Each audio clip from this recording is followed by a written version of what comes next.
Hello, क्या हाल चाल? सब ठीक ठाक? लॉकडाउन में हमें बीच में थोड़ी थोड़ी पढ़ाई करती रहनी चाहिए, मन बदलता रहेगा। चलिए, आज हम एक नई चीज़ पढ़ते हैं, उसका नाम है दाब। हम बल के बारे में पढ़ चुके हैं अभी तक, बल क्या होता है। अब बल के आगे से ही थोड़ा हम और पढ़ेंगे और पढ़ेंगे कि दाब क्या होता है। अगर आप दाब जान जाएंगे तो दाब जानने के साथ ही आपको आपके भौतिक जीवन में होने वाली बहुत सारी घटनाओं के बारे में आसानी से समझ में आ जाएगा कि वास्तव में ये चीज़ होता कैसे है। बहुत सारी चीज़ें आप अपनी आंखों से देखते होंगे लेकिन समझ में नहीं आता होगा, जादू जैसा लगता होगा कि यार ये है क्या, आखिर ये कैसे हो जाता है। छोटा सा उदाहरण, जैसे आपने क्रेन देखा होगा।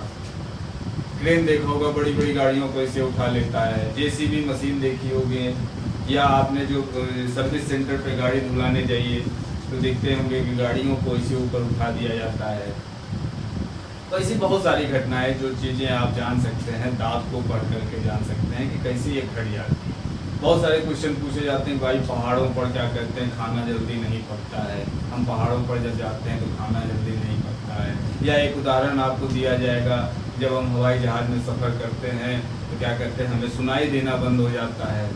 शुरू में जैसे ही हम हवाई जहाज़ में बैठते हैं, हवाई जहाज़ जैसे स्टार्ट होती है, थोड़ी देर बाद ऊंचाई पर पहुंचता है तो हमें सुनाई देना बंद हो जाता है।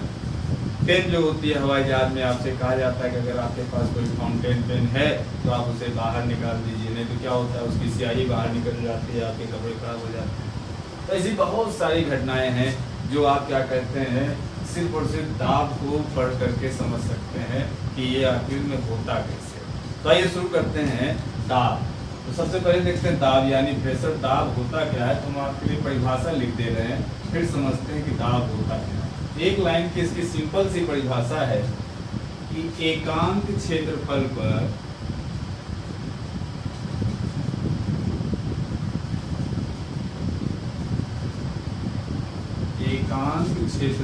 पर लगने वाले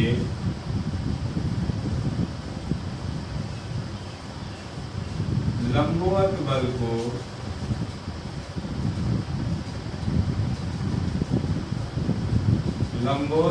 को दाब कहते हैं।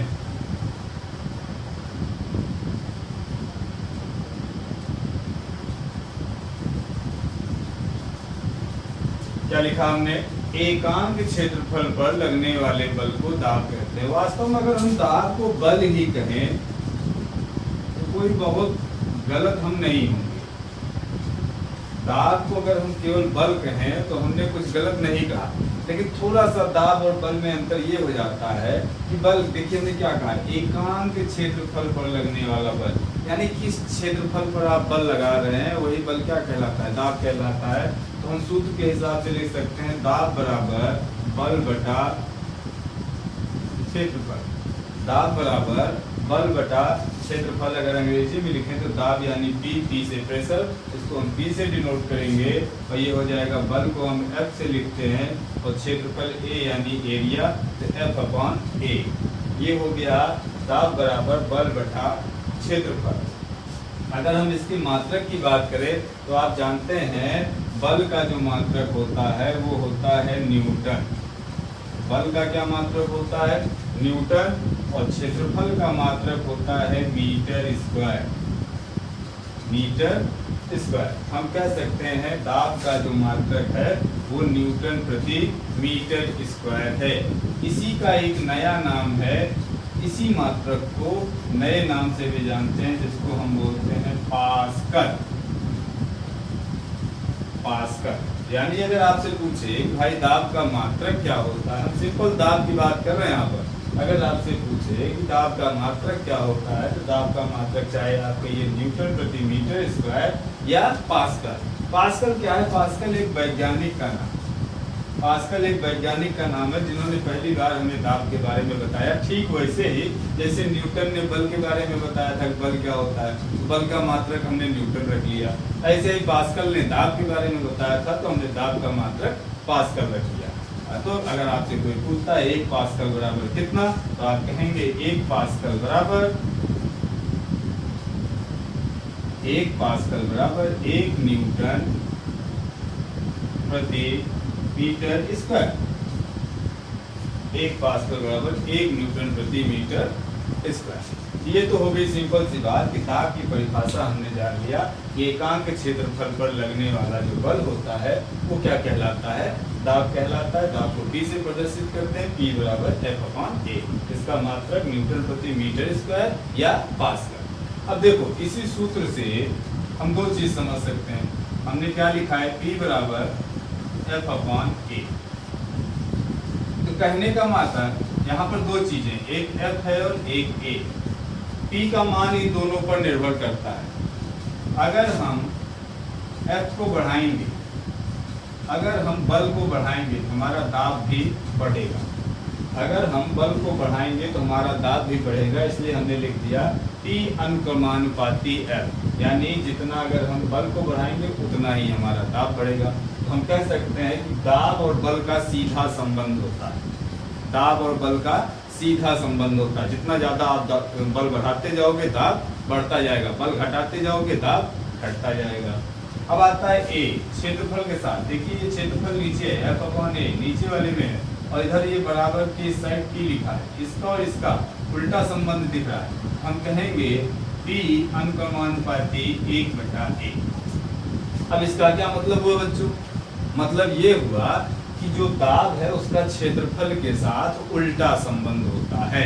यानी अगर हम क्षेत्रफल बढ़ाएंगे तो दाब का मान घटेगा, क्षेत्रफल कम करेंगे तो दाब का मान बढ़ेगा। इसका एक छोटा सा उदाहरण ले लीजिए कि जैसे मान लीजिए लोहे की कील होती है, लोहे की, या ये आप देख रहे हैं पेन, मान लो ये लोहे की पेन है, आगे से ये नुकीली, आगे से ये नुकीली है। जब आप इसको दीवार पर ऐसे रख करके यहाँ से एक हथौड़े से ठोकेंगे तो ये आसानी से दीवार के अंदर प्रवेश कर जाएगी, आसानी से दीवार के अंदर प्रवेश कर जाएगी। लेकिन ठीक इसका उल्टा अगर इसको आप पलट देंगे और इधर से आप ठोकेंगे तो ये उतनी आसानी से दीवार के अंदर प्रवेश नहीं करेगी। इसके लिए आपको फिर जोर जोर से हथौड़े मारने पड़ेंगे, यानी कि आपको बल ज्यादा लगाना पड़ेगा। ऐसा क्यों? अब देखो ये नुकीला है, यानी इसका जो ये सतह है, सतह का जो क्षेत्रफल है ये कम है। इसको पलट दोगे तो ये चौड़ा हो गया, यानी क्षेत्रफल ज्यादा हो गया। हमने अभी क्या कहा, अगर क्षेत्रफल आप बढ़ाओगे तो दाब कम हो जाएगा। और जब आपने क्षेत्रफल बढ़ा दिया, ये बढ़े हुए क्षेत्रफल की तरफ से इधर से लगाए और आप ठोक रहे हैं, इस पर बल लगा रहे हैं, तो दाब का मान कम होगा, तो ये अंदर नहीं धसेगा। लेकिन ऐसे पलट दोगे तो क्षेत्रफल का मान कम हो जाएगा, और जब आप बल लगाएंगे तो थोड़ा बल भी ज्यादा दाब का काम करेगा और ये आसानी से अंदर धस जाएगा। इसका एक उदाहरण और, जैसे मान लीजिए आपने सुना होगा कि रेगिस्तान में, रेगिस्तान के जहाज को ऊंट कहा जाता है। रेगिस्तान के जहाज को किसको कहा जाता है? ऊंट को क्या कहा जाता है? रेगिस्तान का जहाज कहा जाता है। कभी ऊंट को देखिए तो ऊंट का जो पैर होता है इसे नीचे से ये गद्देदार और गोला गोला, मान लीजिए ऊंट का पैर कुछ ऐसे होता है, गोला गोला और गद्देदार होता है। हम लोग का पैर छोटा होता है और जानवरों का पैर और छोटा होता है। तो हमारी अपेक्षा ऊंट रेगिस्तान में आसानी से चल सकते हैं। क्यों? क्योंकि इनके पैर का जो ये क्षेत्रफल है, ये देखो ये जो पूरा इनके पैर का गोलाई का जो क्षेत्रफल है, जिसको हम ए से कहेंगे, ये क्षेत्रफल इनके पैर का अधिक होता है। और जब हमने क्या कहा, जब क्षेत्रफल का दाब से उल्टा संबंध होता है, तो जब उनके पैर का क्षेत्रफल ज्यादा होगा तो उनके पैर बालू में कम धसेंगे और वो आसानी से चलते चले जाएंगे। और यहीं पर कोई दूसरा जानवर ले लो, मान लो कोई बकरी ले ली, हाँ, तो उसका देखो, उसका पैर एकदम पतला सा, एकदम छोटा सा, इतना बड़ा सा होता है, इतना छोटा सा पैर, पतला सा, इसका क्षेत्रफल कम हो गया। अब जब इसका क्षेत्रफल कम हो गया, इसके ऊपर दबाव यानी बल ज्यादा लगेगा, और बल ज्यादा लगेगा, दबाव ज्यादा लगेगा, तो इसका पैर बालू में ज्यादा धसेगा और ये चल नहीं पाएंगे आसानी से। इसीलिए ऊंट को रेगिस्तान का जहाज भी कहा जाता है, क्योंकि इनके पैर गद्देदार और चौड़े चौड़े होते हैं, तो ये आसानी से, हालांकि और भी कारण है, लेकिन हमने आपको एक उदाहरण दिया कि ऊंट क्यों रेगिस्तान का जहाज कहा जाता है। दूसरा, टीवी में, पता नहीं आप लोग देखते होंगे, टीवी में कार्यक्रम आता है man versus wild, man versus wild. वही जो सब कुछ खा पी लेता कहता है इसको तो मैं कच्चा चबा जाऊंगा, कुछ ऐसा वाला। तो मैन वर्सेस वाइल्ड में देखिए तो अक्सर वो बताता है जब आप दलदल में फंसे, जब आप दलदल में फंस जाएं, किसी कीचड़ वाले इलाके में दलदल में आप फंस जाएं, तो आपको अपने शरीर को लिटाने की कोशिश करनी चाहिए, लिटाने की कोशिश करनी चाहिए। इससे क्या होगा, आप अंदर फंसेंगे तो, लेकिन फंसने का आपका टाइम बढ़ जाएगा, हो सकता है आप बच जाए। ऐसा क्यों होता है? देखो मान लो कोई दलदल है, इसमें अगर आप सीधे फंसे हैं, इसमें अगर आप ऐसे सीधे फंसे हैं, ये आपके दो पैर हो गए, तो इन दोनों पैर का क्षेत्रफल देखिएगा छोटा छोटा कम है, दोनों पैर का क्षेत्रफल कम है, तो आपके शरीर के वजन के हिसाब से इस पर चूंकि ये क्षेत्रफल कम है तो दाब ज्यादा लगेगा, तो आप जल्दी से दलदल में अंदर घिसते चले जाएंगे और ऐसे में क्या होगा, आप जल्दी दलदल में अंदर धस जाओगे, आपकी मृत्यु हो सकती है। तो ऐसी कंडीशन में कहते क्या है कि आप अपने शरीर को ऐसे लेटाने की कोशिश कीजिए, ऐसे लेटाने की कोशिश कर दीजिए।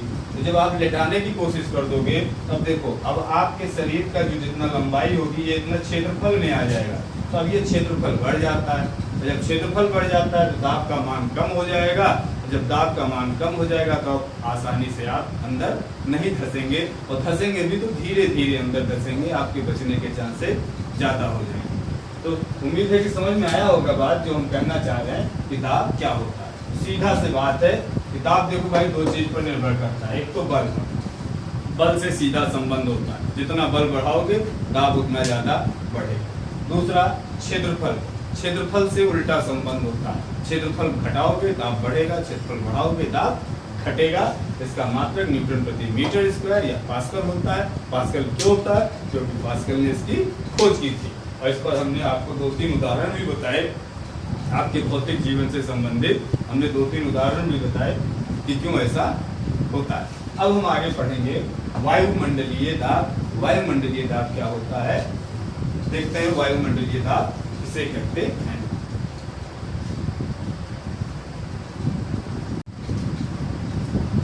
वायुमंडलीय दाब, जैसे दाब के बारे में बताया था कि एकांक सतह पर लगने, एकांक क्षेत्रफल पर लगने वाले बल को हम क्या कहते हैं? दाब कहते हैं। ऐसे ही वायुमंडलीय दाब है कि एक वायुमंडलीय दाब नाम से ही समझ रहे हैं कि वायु के द्वारा लगने वाला दाब। आप इसको ऐसे भी समझ सकते हैं कि वायु के द्वारा लगने वाला दाब। तो हमने परिभाषा लिख दिया कि एकांक सतह पर वायु की सभी परतों द्वारा लगाए गए दाब को वायुमंडलीय दाब कहते हैं। इसका जो मात्रक होता है, इसका मात्रक होता है बार।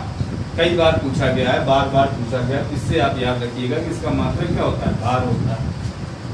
अब इसकी अगर दूसरी परिभाषा कहें तो पारे के स्तंभ में 76 सेंटीमीटर पारे का दाब जो होता है वो एक वायुमंडलीय दाब के बराबर होता है, और एक वायुमंडलीय दाब बराबर होता है 1.01 × 10⁵ न्यूटन प्रति मीटर स्क्वायर, या एक बार बराबर होता है 10⁵ न्यूटन प्रति मीटर स्क्वायर।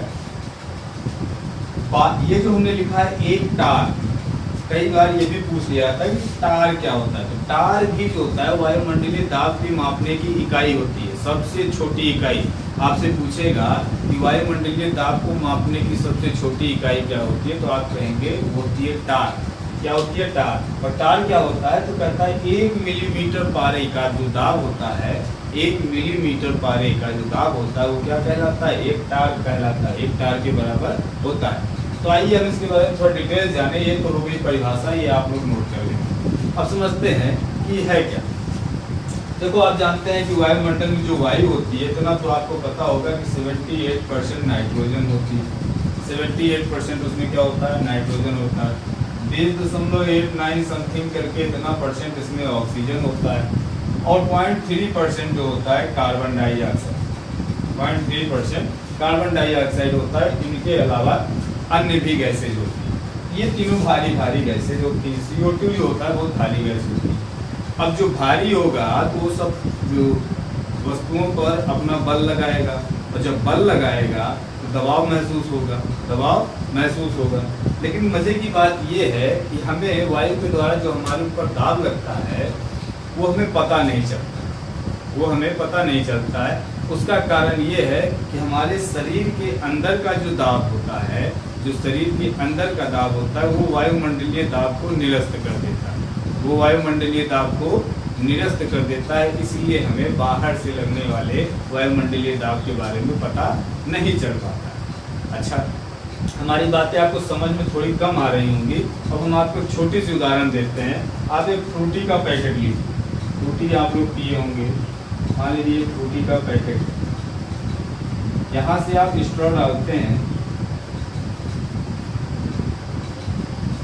आपने देखा होगा जब फ्रूटी के पैकेट से जब फ्रूटी खत्म हो जाती है अंदर से, तो जब आप अंदर से खींचते हो तो क्या होता है, डिब्बे पचक जाते हैं, डिब्बे पचक जाते हैं, और फिर जैसे ही आप पाइप मुंह से निकालते हो फिर से डिब्बा वापस खुल जाता है। ऐसा क्यों? समझिएगा बात। मान लो यहाँ तक फ्रूटी इसमें भरी,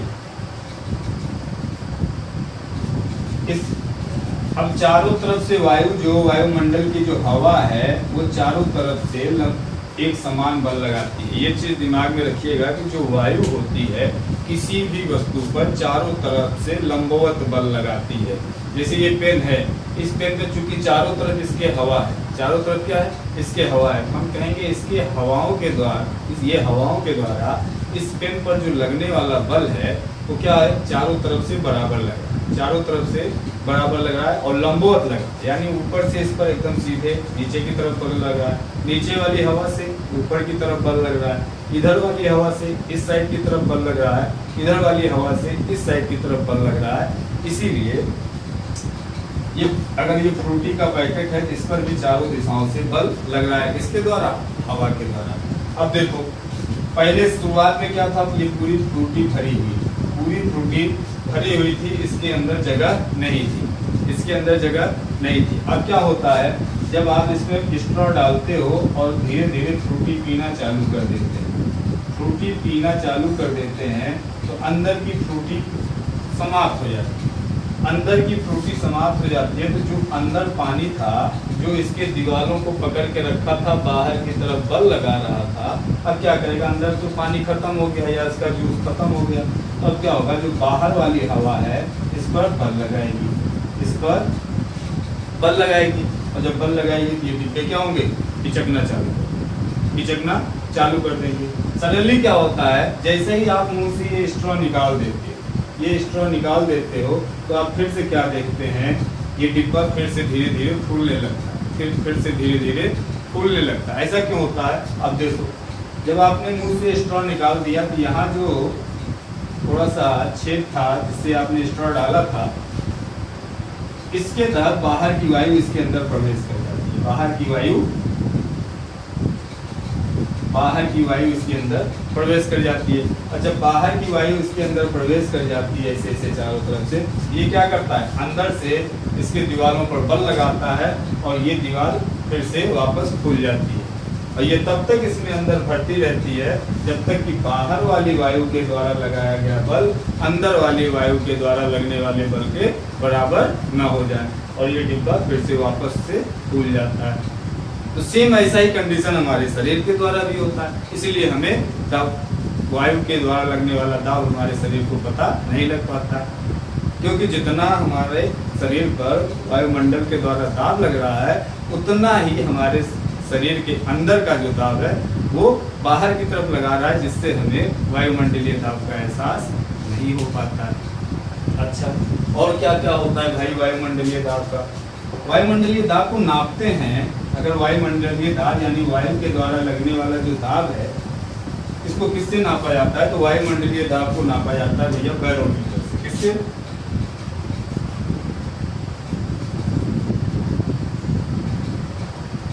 बैरोमीटर से।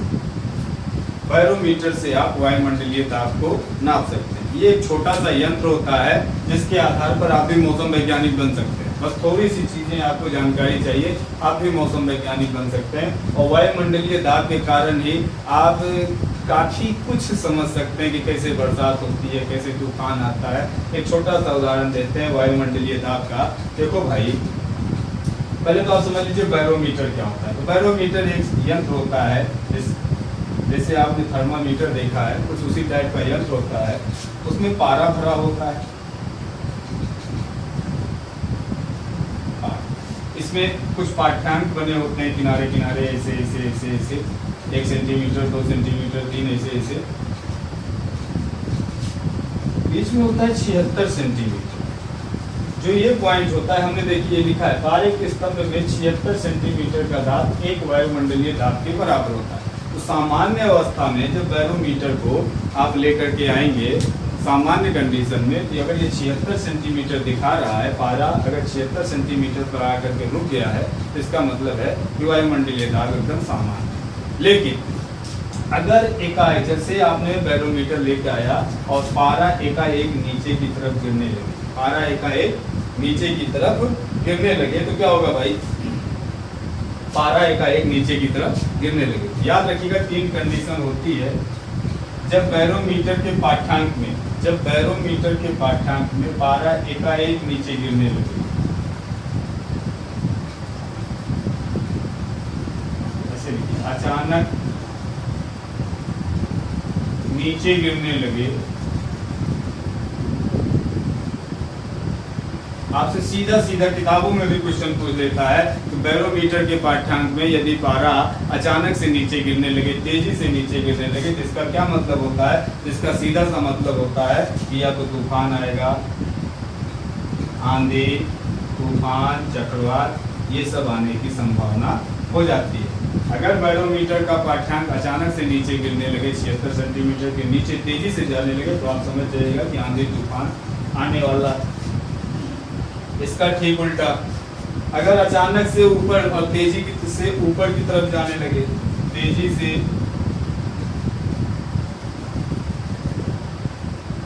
ऊपर की तरफ, पाठ्यांक इसका तेजी से ऊपर की तरफ, यानी पारा तेजी से ऊपर की तरफ चढ़ने लगे, इसका मतलब हो गया कि वर्षा होगी। क्या होगा? वर्षा होगी। अब तीसरी कंडीशन कहता है कि यदि धीरे धीरे नीचे से ऊपर की तरफ जा रहा है, यानी 76 सेंटीमीटर से ऊपर की तरफ धीरे धीरे जा रहा है, तो इसका मतलब न बरसात होगी न तूफान होगा, मौसम एकदम साफ रहेगा। मौसम क्या रहेगा? मौसम साफ रहेगा। ये 3 चीजें आप जरूर याद रखेंगे कि बैरोमीटर के पाठ्यांक जब अचानक से नीचे गिरता है तो तूफान आंधी की संभावना होती है, जब तेजी से ऊपर की तरफ उठता है तो वर्षा होने की संभावना होती है, और जब धीरे धीरे नीचे से ऊपर की तरफ चलता है तो मौसम साफ होता है। मौसम साफ होता है। अब देखते हैं कुछ उदाहरण। जैसे अभी हमने एक बात की थी कि सिंपल सी एक बात है कि बहुत फेमस उदाहरण है, किताबों में आपने पढ़ा होगा कि पहाड़ों पर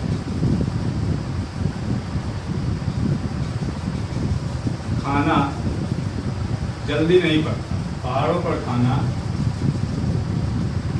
जल्दी नहीं पकता। ऐसा क्यों? पहाड़ों पर खाना जल्दी नहीं पकता, ऐसा क्यों होता है?